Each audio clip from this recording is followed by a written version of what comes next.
Okay, ladies, so we're moving on to our next phenomenal guest. Her name is Shatayia. I hope I'm pronouncing her name well. She'll tell me when she comes on.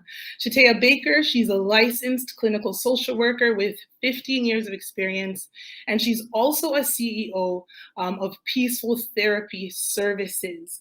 In her role as a clinical therapist, she has counseled adults, adolescents, families, and she specializes in supporting clients with depression and anxiety and helps people get through difficult times such as loss.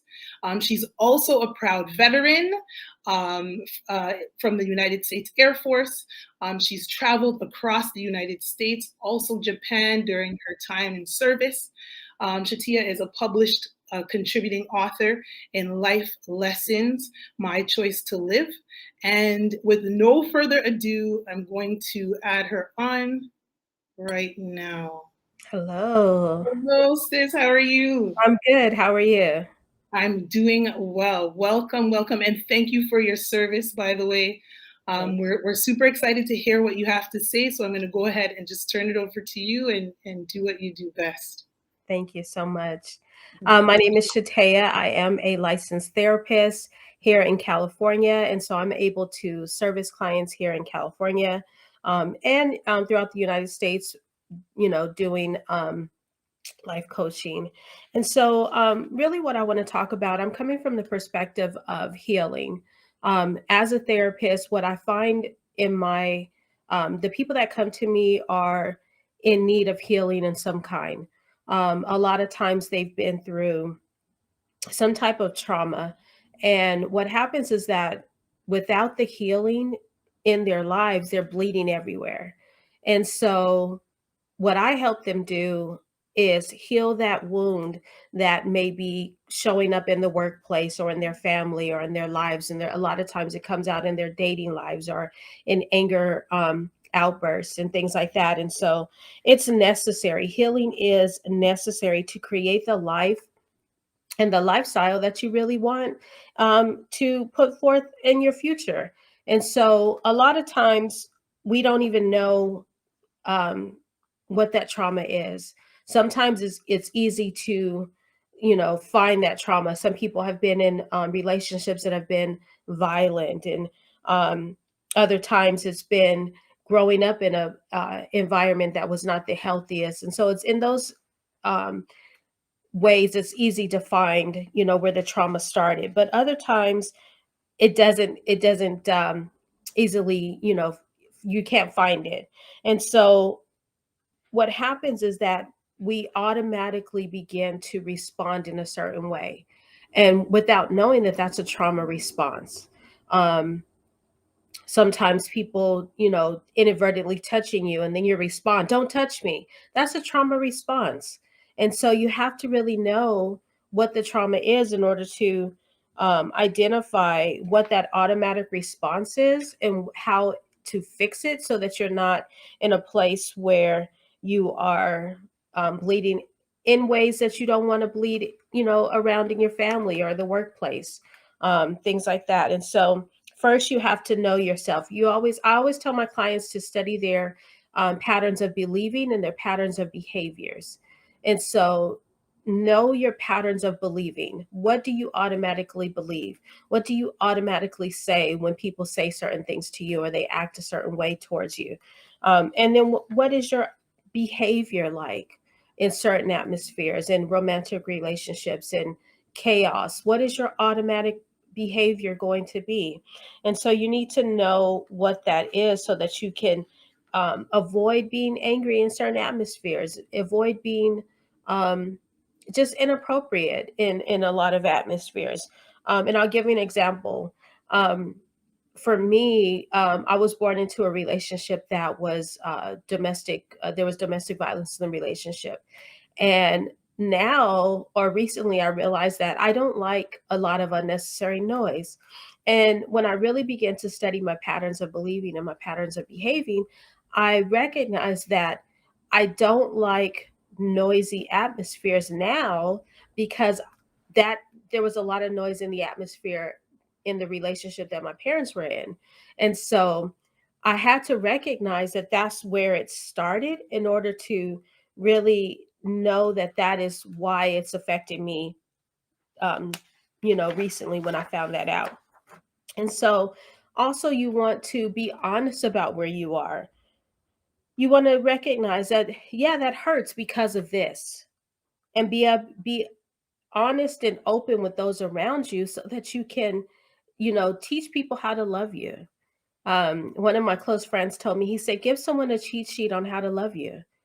And so you want to be able to be open and honest with where you are, what's causing or what caused the trauma, and how you want to move forward in healing that trauma. And so know that how it's hurting you now, and be honest with where you want to do or what you want to do in order to move forward.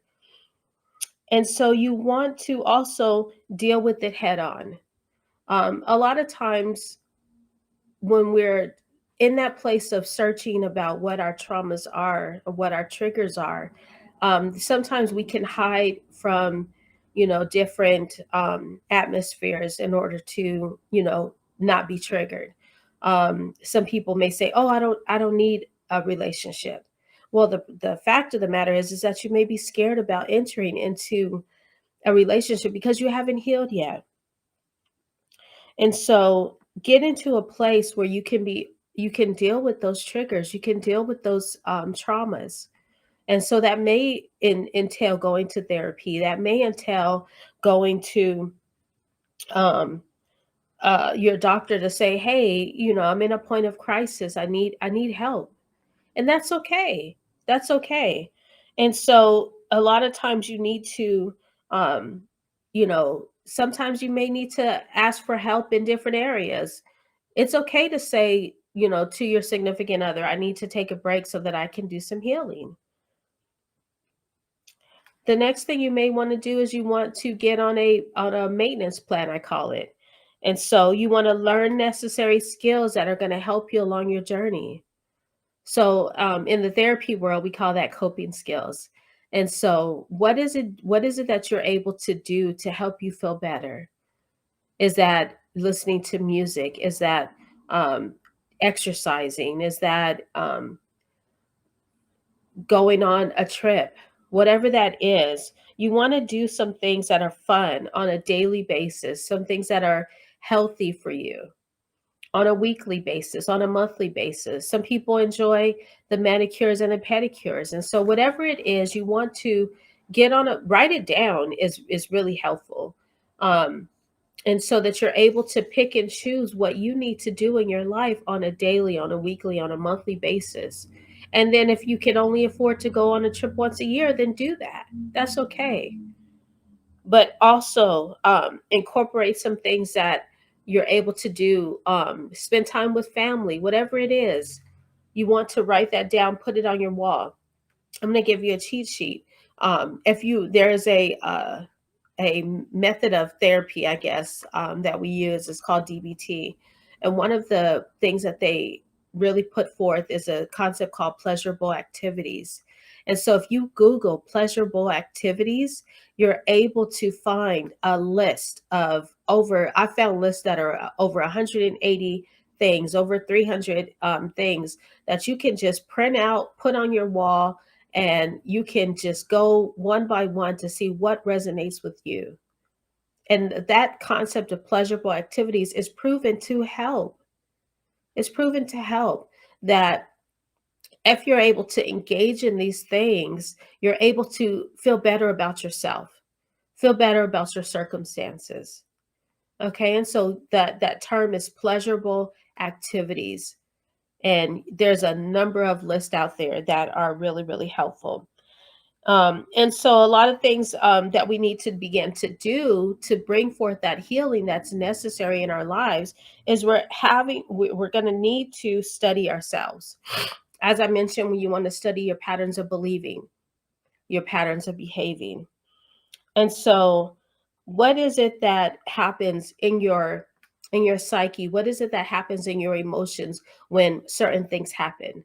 Okay? You need to know that about yourself. Okay?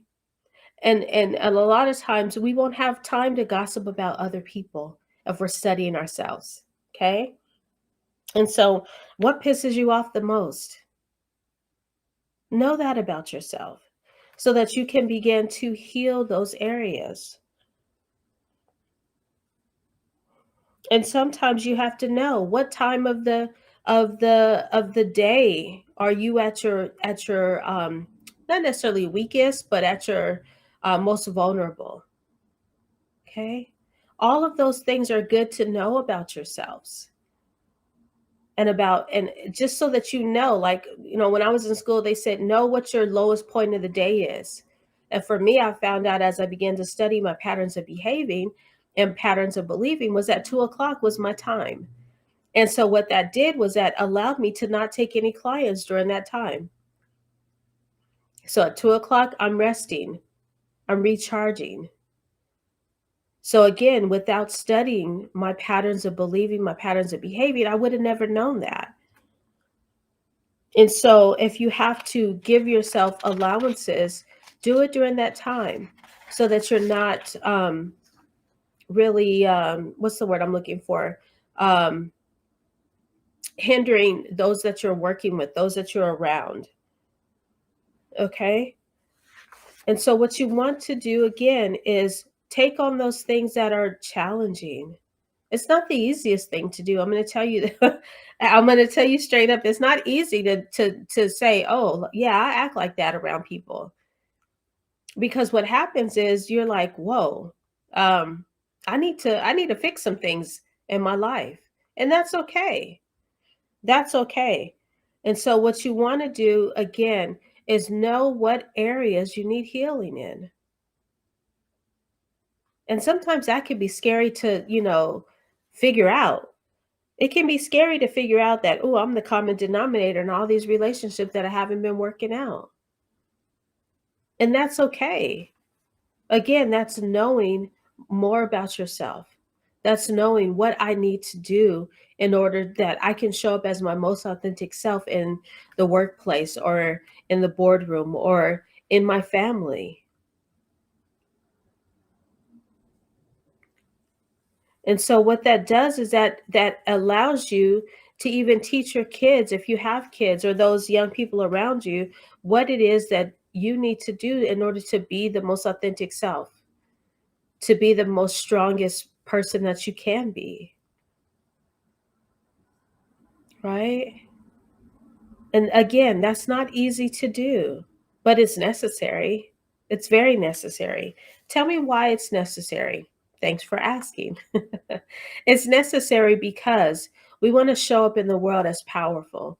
We want to show up in the world as healed. We want to show up in the world as all of these great things, but without doing the work, we can't do that. Right. And so we have to do the work. And a lot of times doing that work is not easy. A lot of times doing that work is not is not pleasant. I have a lot of people coming to my office and there's a lot of tears shed because they're like, "Whoa, I didn't realize that me behaving in this way was impacting my relationship. Whoa, I didn't realize that what I went through was because of the neglect that my parents you know, were the neglect that my parents did." And it's like, whoa, do I need to go and confront some things in my past? Sometimes yes. Sometimes yes.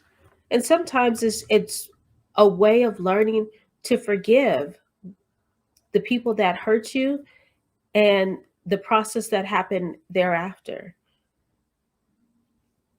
And that forgiveness thing, that's a whole nother that's a whole nother thing, right? I've heard people say, "Oh, I forgave this person." And I went and told that person, and they said, "I don't need your forgiveness." And so, what do we do in those times? We forgive anyway. You forgive anyway. And so, you have to walk in that place where you're like, whoa, I'm going to heal from the inside out so that I can show my kids healing is possible. so I can show my nieces and my nephews and sometimes the older generation and that's around me that healing is possible. And it's quite necessary. It's necessary. Because how can I show up in the world as the most authentic self as I if I haven't done the work? And I'm going to tell you it's not easy, but you can do it. You can do it. And so sometimes people have to look, well, all the time you have to look inward. But for those who have spiritual beliefs, sometimes that includes their spiritual beliefs, their prayer, so that I've heard clients say that, hey, I had to pray in order for God to show me what areas I need to heal in. And that's okay. That's okay. Whatever it is that you need to do. And so what happens if you don't do that is those people around you becomes the casualties of the war that's going on within you. And so you don't want to drive under the influence of your own impulses, your own mistakes. And so bring forth that healing so that you can move forward and be the person that you need to be. Thank you so much, Shatayia. I don't want you to leave without answering some questions. I have two for you. What you've said so far, I feel like you've brought in a new element of that introspection that is needed sometimes in order for us to be the change. And so, what I wanted to ask you is, how do we confront people who have hurt us and even ourselves for hurting ourselves? Because sometimes we are, like you said, the common denominator. What are the Yeah. steps that we should, Well, if there's no safety issues, because that's the first thing that we have to um, always be mindful of is if there's no safety issues and you feel comfortable talking with that person, you can go forth and talk to that person and say, hey, during the time that we were engaging in a friendship or a relationship, there were some things that were hurtful. Are you in a place that we can talk about it? Now, asking that question is important because if they're not in a place where they want to converse about it, then you don't want to move forward and have that conversation. And so if they're able to have that conversation, then move forward and have that conversation. Um, a lot of times it is going to come down to that forgiveness of self and forgiveness of the other person. Mm-hmm. And it doesn't mean condoning what they did. It means moving forward and not putting yourself in a place where that hurt is going to continue. Got you. Thank you for that. And my last question is about the trauma triggers. Sometimes we are so used to the dysfunction of our, whether it's our households, our relationships, that we don't even really identify what is a trauma trigger in my life. Where am I going wrong? How can we kind of identify some patterns of dysfunction in our lives? Whatever causes those big emotions to come forth, that could be a indication that there's a trauma trigger there. Mm-hmm. And so what is making you the most angriest? What's making you the most saddest? What's making you the most any of, like, again, those anger, sadness, those type of outbursts, then you can kind of pinpoint and lead you to what needs to be healed. Okay. All right. Thank you so much. Thank Thank you. you so much. We appreciate you. Thank you so much. All right, everyone.